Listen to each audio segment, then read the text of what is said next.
Welcome everyone. Welcome to this digital broadcast from COP26 in the Swedish pavilion. Welcome also everyone and our virtual audience.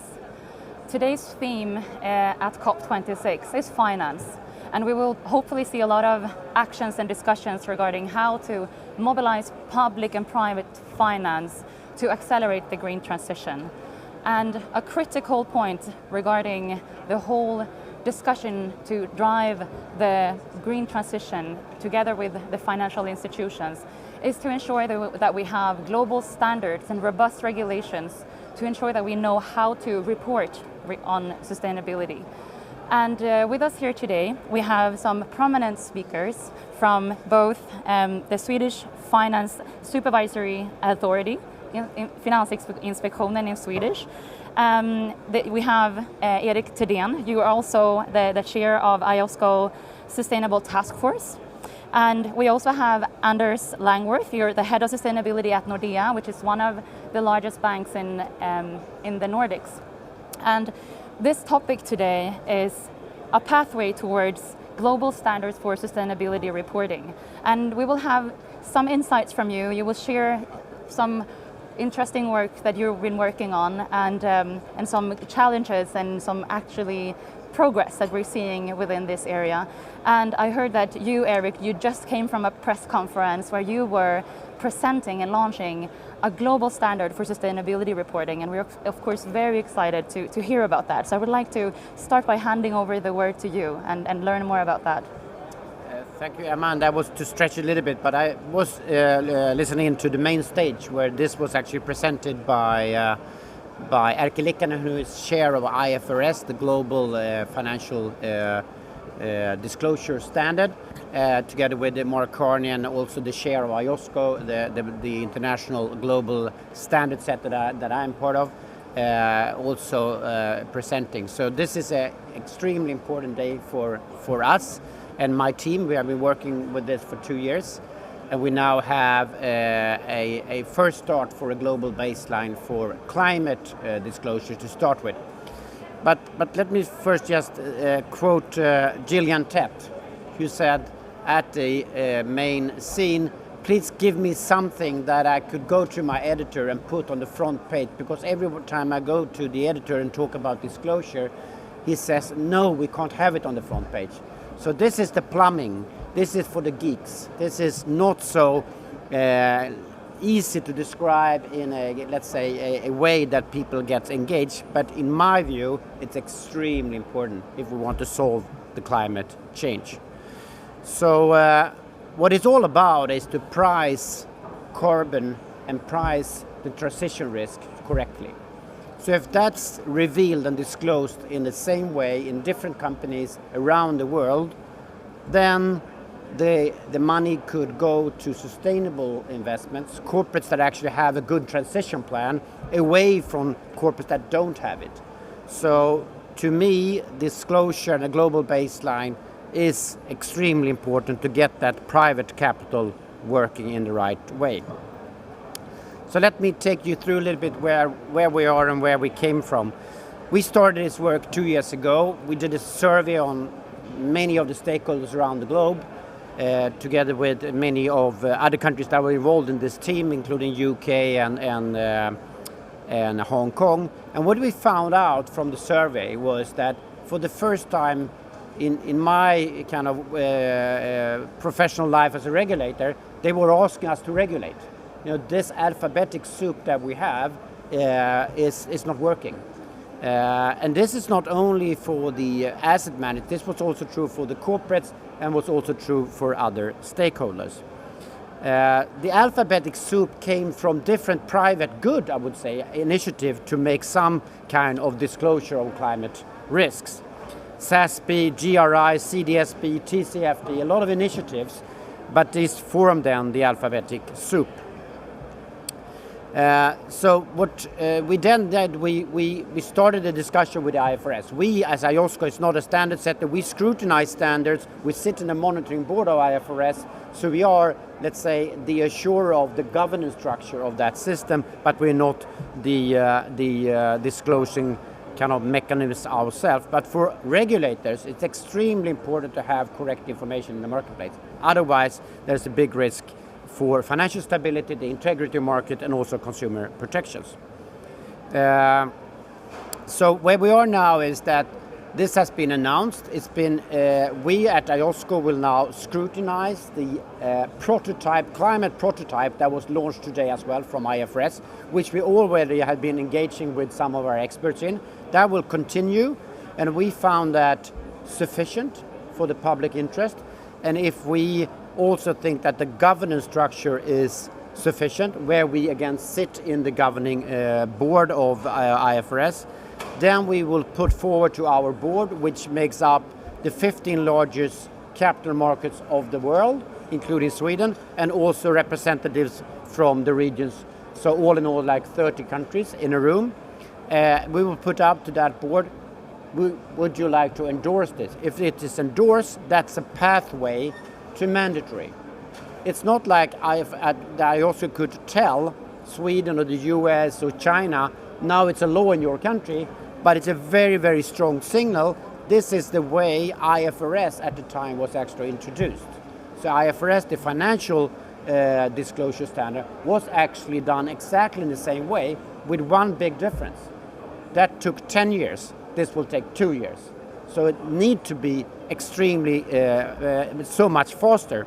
So we're talking about a running start, and the reason for being able to do that is that we have all these standards already. So basically need to combine them, and we also talk about building block.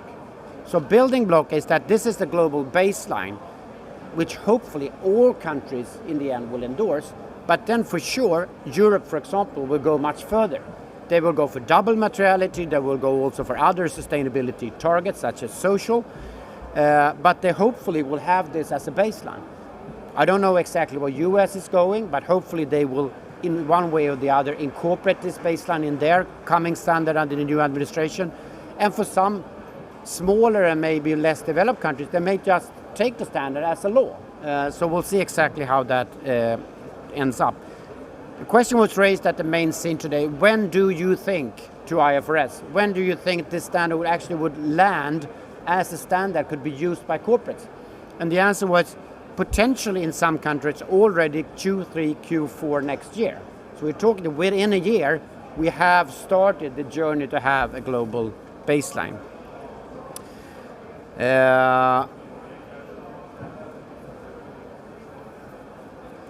So we still have outstanding questions. It's a fantastic day, but I think the interoperability between different jurisdictions will be important. We used to have the alphabetic soup. Now there is that we have the country soup. So we have this baseline, but it's not really incorporated in EU standards. It's not really incorporated in US standards. And then we'll still have so many different standards. If you're a large corporate, like some of the largest Swedish companies that are active in different countries, you still need to adopt to different standards. That would not be good. And also if you're an asset manager buying into equity around the globe, then you might still have different standards if this is not adopted in a proper way in different jurisdictions. This is still a big challenge, but we will of course work hard to make that happen. To end up, this is about bringing the future into the current pricing of equities and bonds. So this is the core of capital market should deliver. And if we don't make that happen, we'll not have enough capital for the transition. Thanks. Thank you. That's incredibly inspiring and interesting, and I'm really keen to ask more questions regarding this, but I would first like to let you in and hear a little bit more about Nordea's work related to this topic, and then we can have some panel discussions regarding what we have just discussed. Please, Anders. Thank you, and very interesting opening, Erik, and a very, very interesting announcement just a few minutes ago. And if we look at sustainability reporting for the financial sector and Nordea, I'm going to take a step back. Looking 5 years ago, we had, of course, sustainability reports and sustainability reporting, but we did not have that much to actually report on. I mean, of course, we had started the offering, and many of the other things we reported was on kind of internal operations. Now, looking at the last 2 years, maybe 3 years, the focus has increased a lot, both management commitment, when we do our new reports, our group leadership team, our board members, they are very, very keen and interested in ensuring that we report the right things and that we also are clear about what we actually do. So that combination with now the upcoming taxonomy, we have new principles for responsible banking, several voluntary commitments in combination with management commitment has improved a lot. But moving forward, as you have indicated very clearly, reporting requirements will increase and we will need to be even more specific than we have ever been. It's a great thing, but we have some pain points. I would say that we have 2 pain points now in general. One would be data. If we are to really report good things and progress in a clear way, then we of course need the data. And today we're gathering data, we have started to gather data from the customers, but in many cases, if we look at SMEs, Nordea, we have roughly 500,000 customers on the SME side, the business banking side. Many of them, they don't have the data themselves. And many of the reporting initiatives that we see now are focusing on the large corporates. And then the other pain point that we see, and I really like the alphabetic soup, because as an example, we report according to the GRI, and then we have the SASB, which has also changed name, but the thing for us, some investors from the US, they ask us to report according to the SASB, and we report according to the GRI, and then we have to have double reporting in some areas to comply with both US investors and the rest of the investors. Kind of cumbersome and not good. So again, the alphabetic soup, that was a very good one. So a few pain points. I won't just talk about the pain points and challenges, kind of solutions perspective then. I mean, what do we want to achieve? The world, the financial sector, we want to cut emissions. We want to build a low carbon economy. That's the objective. And then to be able to monitor the progress towards that, then of course we need to be able to measure it clearly and also to report it clearly. And the only way to really get there is to have common methods. The financial sectors, I mean, we need to do the same calculations so we can report the same things. And then we also need these common frameworks on what to report on. Like Erik has talked about, we have had, again, a great start. Principles for responsible banking. We have Net Zero Owners Alliance, Net Zero Asset Manager, and now the Net Zero Banking Alliance. All these voluntary things, they also require target setting. They require reporting, but again, voluntary. So given the pain points, given what we want to achieve, we want to be able to report clear, we want it to be understandable, we want it to be comparable. And then I also want it to be understandable for the broad mass, not just for the investors, not just for the professional ESG analysts. I want our customers to understand. I want everybody to understand what does the financial sector do and what do we report on. So again, very, very understandable.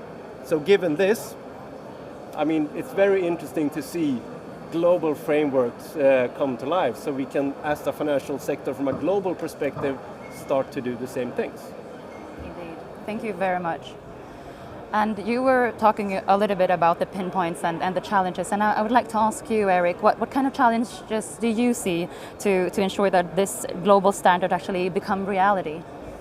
No, I alluded to some of them. There's politics involved. I think Europe have a strong leadership in this. I think they might want to pursue that rather than to take this into account. I think I see positive signals. There's been statement by G7, G20. They're actually endorsing this pathway on this route. So I think that's really good. But again, the devil's in the details. This is a kind of a vision. We have a prototype. There is a strong political commitment. All the players that should be around the table have been around the table. But it needs to happen also on the ground. And of course, I listened to one of the ministers from one of the developing countries saying that, of course, this needs to be proportionate. Because you mentioned SMEs, but if you take this into a developing country, it might be too cumbersome. So that is also something that, of course, it's rational, but also could be something that is negative for the to roll it out. But no, I think, and also the points that you alluded to, this, from a practitioner's point of view, SASB, GRI, EU, this is an alphabetic soup now. And also, to add on that, we don't have any assurance today. Auditors don't audit the sustainability reports. So basically, it's a report. But whether it's true or not, if you want to be, of course, you have some controls within the company, of course, but it's not audited. And that's also part of this global baseline, that it should be actually audited by auditors. And that will make it, and also help, I think, the data issue, because if you have the same metrics, it's audited, it will kind of transform into more comparable and reliable data as well. And would you say that the progress is fast enough, Anders? Can it ever be fast enough when it comes to climate or sustainability? I think that the progress is very fast. The financial sector, we are on this, and especially I would say Nordic and some of the European peers are progressing very, very fast. And the more data that we will get, the faster we will become. So coming back to ensuring that we are able to get that data, that is really key for us to be able to accelerate even further, because commitment is there, competence is there amongst Nordic and the large European banks. So now it's time for even more execution on the disclosure perspective. And this commitment, can you see that among your customers as well? Do you see that there's a request to ensure that we have a global standard and new methods to harmonize the global sustainability reporting? I mean, if we take the customer perspective, which of course is the most important perspective for Nordea, I think clarity is what customers want. If you're a large corporate, you might have your own, you have your own big sustainability teams and reporting teams that has knowledge about this. And I think in their perspective, they want clarity from us as their bank. What will we ask for now? What will we ask for the coming years? So that's perspective. And then again, going into the smaller companies, they also want clarity, but there I think they also want guidance. Because then we should have the competence and we should take the responsibility on taking the dialogue with smaller companies, making them understand what will we look for in the future and how might their kind of own reporting or climate policies or sustainability policies look like, so we can make sure that we merge their reporting with our requirements and then again kind of from the objective perspective steer in the same direction. So both clarity for the large ones and clarity and support for the smaller ones. Yeah. Erik, do you agree? No, definitely. And the practical points here, I think, are enormous, because to get this out and to make your clients to understand it, it's extremely difficult. But you should never lose sight on the big picture. The big picture is to price assets correctly, because if you price them correctly, we will solve climate change. I think that is the issue here, and the risk, I think, with to be a little bit provocative on finance and the climate has been that it's been bits and pieces without any clear vision. It's been green bonds, green funds, different initiatives. It's fine, but to have this kind of a reporting that actually on a more general basis steer investments to sustainable investments rather than unsustainable. And also, if you need to report the metrics, then you also need to take action. If you see that your transition plan and your metrics are not good enough, you will start to take action. So the whole idea to report is actually to also get action on the corporate level. Indeed. And what would be your dream outcome if everything goes the way that you want and what you've been launching here today? 1.5. 1.5. Yeah. I guess that's the dream, right? Yeah. That we solve and get to the 1.5 Paris Agreement. And of course, this will not solve that. But we all take our small kind of pieces to this giant project. And I think if corporates and the financial sectors play along here in this way, I think that would be the dream, of course, that we, for our grandchildren's sake, actually end up at maybe for my own sake as well, at 1.5. Yeah. Anders, do you agree from Nordea's point of view? Absolutely. The objective is clear. It is 1.5 degrees and it's net zero objectives. But from another perspective, what I want to see is clear impact measurement. I mean, if we look at, we have Norrsken, the completely fantastic climate or sustainability startup incubator. They focus on the actual impact from what the companies will achieve.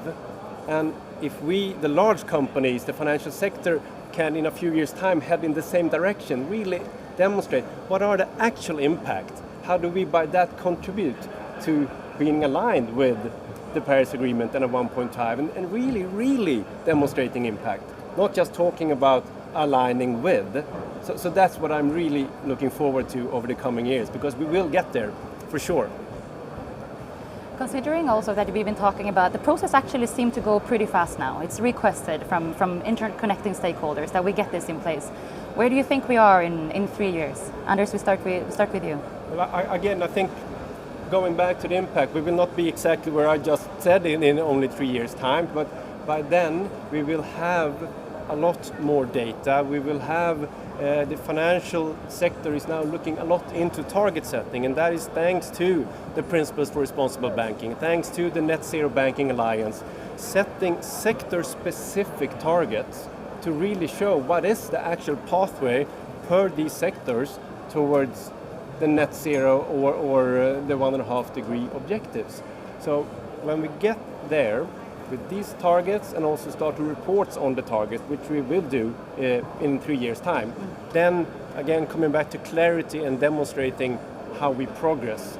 So that is where we will be within 3 years' time. Thanks to volunteer commitments. Coming down. I think, to be more specific, I think it would be hard to manage a bank, to manage a big mutual fund, and to say, well, we actually invest in fossil fuel. I think that's going to be extremely hard to do. Not only because it's probably not profitable, but it's going to be very, very hard for your public appearance. So hopefully that, and this is also about reporting actually, making it more visible. I think it's going to be hard for, let's say, normal citizens and managers to actually say, no, I invest in fossil fuel. That's going to be harder, and if that becomes harder, that's going to make change on ground for sure. Let's hope so. And today is a finance day. What are your expectations during these COP negotiations going on for the last 1.5 week now? What are your hopes and expectations and outcomes? We start with you, Anders. Well, I hope to see a lot of commitments, both from nations, more commitments and clearer commitments, but also from the financial sector through various alliances, collaborations, but also from the specific companies. I mean, it needs to trickle down to individual companies setting targets. And then as investors, as a bank providing financing, I'm looking forward to steering in the direction which Erik mentions, reducing carbon emissions, and that's what we will do in our role. As investors, as financiers, together with our customers, create plans and steer towards a low carbon economy. Thank you. No, but to be at this meeting physical, there's something happening when you meet physical. So this is a great momentum. I think commitments, alliances of the willing. It's going to be hard to be outside this. So I think that's what I'm hoping for, of course. I know that many of the Nordic and Swedish institutions are very active. They're part of these alliances. I think we should definitely welcome that. So let's hope that under Mark Carney's leadership that there's more announcements on the kind of financial sector's part of this problem. So I'm pretty optimistic. On that note, I would like to thank you both Erik Thedéen, Director General at the Swedish Financial Supervisory Authority, and you, Anders Langworth, the Head of Sustainability at Nordea, for these encouraging and inspiring words. And I would also like to say thank you and good luck with this transition, and also ensure that we get this standard in place to support others to drive the race to zero and to ensure that we keep 1.5 alive. So thank you very much for this session. Very inspiring, great. Thanks. Thank you. And thank you for the audience. Thank you everyone. Thank you. Tack Anders. Tack Emma. Snyggt jobbat. Samma. Tack. Tack.